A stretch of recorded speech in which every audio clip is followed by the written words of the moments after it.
అయితే ఆంధ్రప్రదేశ్‌లో హేతుబద్ధమైన చర్చ జరగాల్సింది పోయి, ముఖ్యంగా జగన్మోహన్ రెడ్డి మీద ఎలాగైనా నిందలేయాలనే పేరుతో విచ్చలవిడిగా అబద్ధాలు చెప్తారు. ఓకే. అప్పులు ఎట్లయితే విచ్చలవిడిగా చేస్తారో, అబద్ధాలు కూడా విచ్చలవిడిగా చెప్తారు. హ్మ్. ఉదాహరణకు మొన్న కూడా సీఎం గారు హ్మ్. ఏమంటున్నారు? 10,00,000 కోట్లు అప్పు చేసి వెళ్ళిపోయాడు గత ప్రభుత్వం అంటాడు. హ్మ్. ఇక్కడ 2 అబద్ధాలు. హ్మ్. ఒక అబద్ధం 10,00,000 కోట్లు అప్పే లేదు. రెండో అబద్ధం 10,00,000 కోట్లు జగన్ చేసేసినాడు. హ్మ్. అంటే ఇది కేవలం జగన్ చేసేసినాడు. మాకు సంబంధం లేదు. కాబట్టి దీనికి ఎందుకంటే సంక్షేమ పథకాల అమల్లో ప్రజల్లో నుంచి ఒత్తిడి వస్తుంది. హ్మ్. ఆ పథకం ఎప్పుడు అమలు చేస్తారు? ఈ పథకం అప్పుడు అది అర్థమవుతుంది సీఎం గారికి. హ్మ్. కాబట్టి దీనికి కారణాలు ఏమో ఆ ఒత్తిడి వచ్చినప్పుడు ఏమవుతుంది ప్రజల్లో వ్యతిరేకత వస్తుంది. ఆయన ఉంటే అమలు చేస్తుండాడేమో ఒక నమ్మకం వస్తుంది.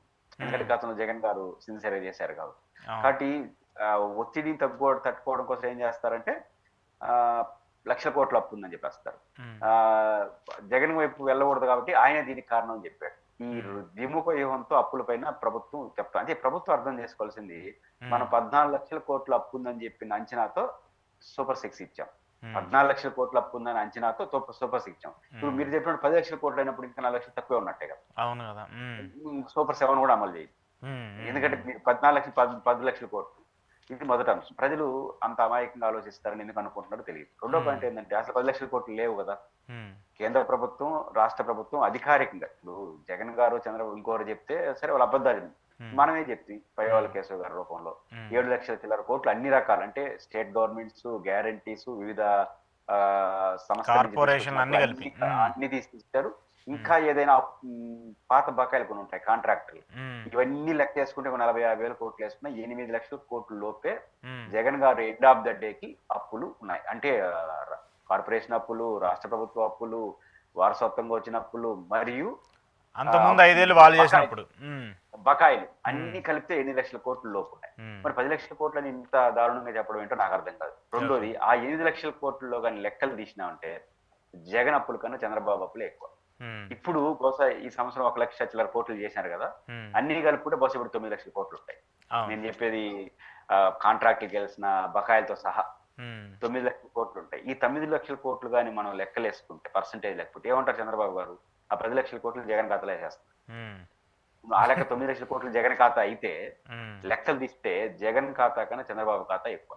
ఓకే. ఎందుకంటే జగన్మోహన్ రెడ్డి అధికారంలో ఉన్నప్పుడు మొత్తం అప్పులు అన్ని రకాల అప్పులు ప్లస్ కాంట్రాక్టులకి ఇవ్వాల్సిన బకాయిలు అన్ని కలిసి 3,00,000 కోట్లు చుట్టూ ఉన్నాయి. అవును. 3,00,000 కోట్లు. హ్మ్. చంద్రబాబు గారు ఉమ్మడి రాష్ట్రం నుంచి మనకు ఆస్తిగా వచ్చింది 1,20,000 కోట్లు అప్పులు వచ్చాయి. దాంట్లో చంద్రబాబు గారిది సగం ఉంటుంది కదా. 10 ఏళ్ళు అవును. ముఖ్యమంత్రి ఉన్నాడు కదా. హ్మ్. హ్మ్. ఒక హ్మ్. 75,000 కోట్లు ఆయన లెక్కేసుకొని హ్మ్. ఆయన 14 నుంచి 19 వరకు ఒక 2,25,000 కోట్లు ఆయన చేస్తే హ్మ్. మొత్తం కలిసి అప్పటికే 3,00,000 కోట్లు. హ్మ్. ఇప్పుడు ఇప్పుడు 1,00,000 కోట్లు. హ్మ్. అంటే జగన్ గారు మొత్తం ఖాతా 3,00,000 అయితే మంది 4,00,000 ఖాతా అవుతుంది. హ్మ్. అంటే ఇప్పటివరకు జరిగిన అప్పుల్లో కూడా మనమే ఎక్కువ చేసినాం. ఓకే. ఒక పక్క జగన్ కన్నా ఎక్కువ అప్పులు హ్మ్. చేసిన అప్పుల్లో మరి మొత్తం అప్పులు జగన్ అని చెప్పేయడం అని మరీ దారుణం కదా. హ్మ్.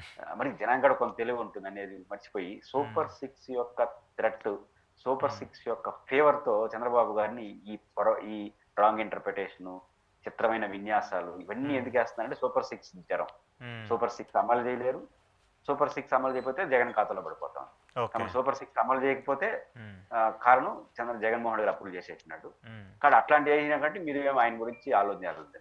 హ్మ్. కాబట్టి చంద్రబాబు గారు సూపర్ సిక్స్ ఫేవర్‌తో ఇతర విన్యాసాలు చేస్తున్నారు. ఇది తగ్గించుకుంటే మంచిది. లేకపోతే ఏమవుతుందంటే ఏం చెప్పినా నిజం చెప్పినా కూడా అబద్ధం అనుకునే పరిస్థితి వస్తుంది. ఓకే. ఓకే. సరే ఇప్పుడు ఈ అప్పులు ఇవన్నీ ఓకే. ఇప్పుడు హామీలు గూడా అమలు చేయలేని పరిస్థితి అయితే కనిపిస్తూ ఉంది. బీజేపీ ఏమో రివర్స్ స్టాండ్ తీసుకుంటుంది. ఇప్పుడు రీసెంట్‌గా నిన్న కొంతమంది బీజేపీకి సంబంధించిన నేతలు అక్కడికెళ్ళినప్పుడు గూడా వాళ్ళకి ఎదురు దెబ్బ తగులుతుంది. వాళ్ళని గూడా అడుగుతున్నారు. వాళ్ళని గూడా ప్రశ్నిస్తున్నారు. ఏంటి మాకు హామీలు ఇస్తారు. ఖచ్చితంగా వాళ్ళు గూడా ఎమ్మెల్యేలు ఉన్నారు, ఎంపీలు ఉన్నారు కాబట్టి ప్రజలు అడుగుతారు గదా! బీజేపీ వాళ్ళు మాత్రము చంద్రబాబు నాయుడు గారు ఆయన ఇచ్చారు. దానికి సంబంధించి ఆయన చూస్తారని చెప్పడం ఏంటి? ఇది రివర్స్ గదా! వాళ్ళు గూడా కూటమిలో ఒక భాగమే గదా! అంటే అంటే చంద్రబాబు నాయుడు గారు ఓట్లు మాత్రం కావాలి గానీ చంద్రబాబు నాయుడు హామీలతో మాకు సంబంధం లేదంటే జనం అంత అమాయకులు. హ్మ్. చంద్రబాబు నాయుడు ఓట్లు కావాలి, పవన్ కళ్యాణ్ ఓట్లు కావాలి. హ్మ్. కానీ వాళ్ళిద్దరు ఇచ్చిన హామీలతో మాత్రం మాకు సంబంధం లేదు. అది ఓకే. ఇది ఎక్కువ తెలివితేటలు అంటారు. హ్మ్. అంటే వాళ్ళకి ఒక నైతికత ఏంటంటే హ్మ్. ఆ రోజు మేము మేనిఫెస్టోలో భాగస్వామి కాదు కదా. వెరీ హ్మ్. గుడ్. హ్మ్. అంటే ఒక కూటమి మేనిఫెస్టో భాగం కానోళ్ళు ఆ కూటమికి ఓట్లు ఏమని ఎట్లా అడుగుతారు? హ్మ్. ఇప్పుడు కూటమి మేనిఫెస్టోనే ప్రజలకు ఇచ్చే అష్యూరెన్స్. హ్మ్. కూటమి హామీనే మాకు సంబంధం లేనప్పుడు కూటమి మీ ఓట్లు వాళ్ళకి ఎందుకు వేయాలి? వాళ్ళ ఓట్లు మీ ఎందుకు వేసుకోవాలి? హ్మ్. కాబట్టి చంద్రబాబు నాయుడు గారి, పవన్ కళ్యాణ్ గారు ఓట్లు కావాలి. చంద్రబాబు నాయుడు గారు ఇచ్చిన హామీలతో మాత్రం మాకు సంబంధం లేదు. చంద్రబాబు నాయుడు గారి ఓట్లు ఎటువంటి వచ్చినాయి? ఆయన ఇచ్చిన హామీలతో వచ్చినాయి. ఆయన ఏది ఈ సూపర్ 6 హామీలు, ఇతర హామీలు. చంద్రబాబు గారు ఇచ్చిన హామీలతో ఇచ్చిన ఓట్లు కావాలి, చంద్రబాబు ఇచ్చిన హామీలతో మాత్రం మాకు సంబంధం లేదు. ఈ స్టాండ్ తో బీజేపీ వెళ్తాంది. అది చెప్పుకోవడానికి బాగుంటుందిలే, ఏమని మేము ఆ రోజు ముట్టుకోలేదు కదా, మేనిఫెస్టో పట్టుకోలేదు కదా, కాబట్టి మాకు సంబంధం లేదు అని ఇండైరెక్ట్ చెప్పే ప్రయత్నం చేస్తున్నారు.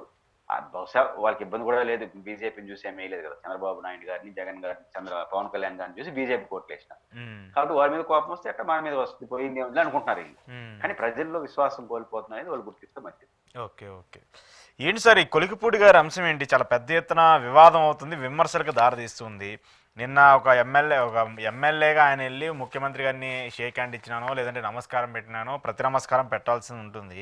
కానీ చంద్రబాబు గారు రియాక్ట్ అయినటువంటి తీరు కావచ్చు, లేదంటే ఆయన మీద చూపించేటువంటి అసహనం కావచ్చు, చూస్తున్నప్పుడు ఈయన ఏదో మళ్ళీ కూటమిలో ఉండి, కూటమి ఎమ్మెల్యేగా ఉండి ఆ కూటమి పార్టీలకి ఏకకు మేక్గా ఉండే పరిస్థితి ఏమైనా కనిపిస్తుందా? భవిష్యత్తులో కొలకపూడి గారు ఏమవుతారన్నది చూడాలి. కానీ ఒకటి, చంద్రబాబు నాయుడు గారు ఆ జిల్లా పర్యటనలో స్పష్టమైన సంకేతం ఇచ్చారు. అదేంటంటే ఆయన టచ్ చేయకపోవడం ద్వారా ఆగ్రహాన్ని వ్యక్తం, రాజకీయాల్లో ముఖ్యమంత్రి అధికారంలో ఉండేవాళ్ళు పలకరించకపోవడమే సిగ్నల్.